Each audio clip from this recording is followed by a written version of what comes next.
ថ្មីស្រុកថ្មីទឹកដីព្រៃគ្រីបានជួបឆាវីនៅភូមិជុំពីបងធ្គរប្តីប្តិនអរអូនជួបបង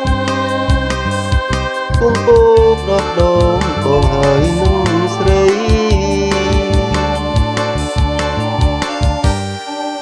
តកាន់សួរថាថ្ងៃណាស្រីមក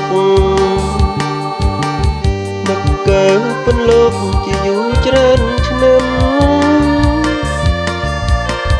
ចំណែកអូនភ្លេចរូបបងនៅចាំបងសូមផ្ដែផ្ដាំថាបងនឹកស្រីលាហើយព្រៃគ្រីចម្ងាយរយោជស្ដាយចិត្តឈឺខ្លោចព្រោះរឿងស្នេហារូបខ្ញុំសូមចាញ់ព្រោះអូនសាវាលាស្រីបុប្ផា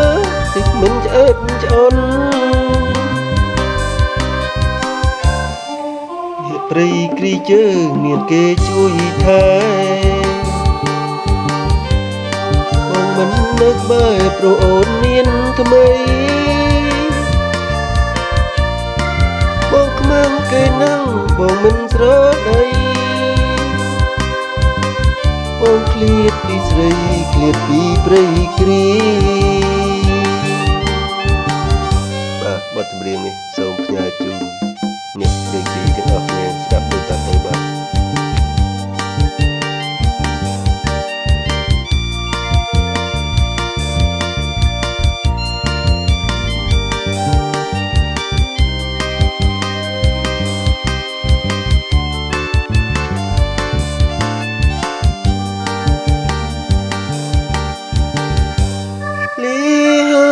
ព្រៃ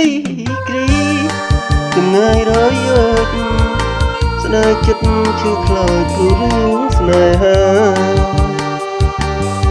រូបខ្ញុំសូមចាញ់ព្រោះអូនសាវាលាស្រីបុប្ផារិចមិនឆ្អែតឆ្អន់អ្នកព្រៃគ្រីជើងមានគេជួយថែមិននឹកបែបព្រោះអូនមានថ្មីបងខ្មាំងគេណាំងបងមិនស្រដីបងឃ្លាតពីស្រីឃ្លាតពីព្រៃគ្រីបងនេះសិនហើយអូនសម្លាញ់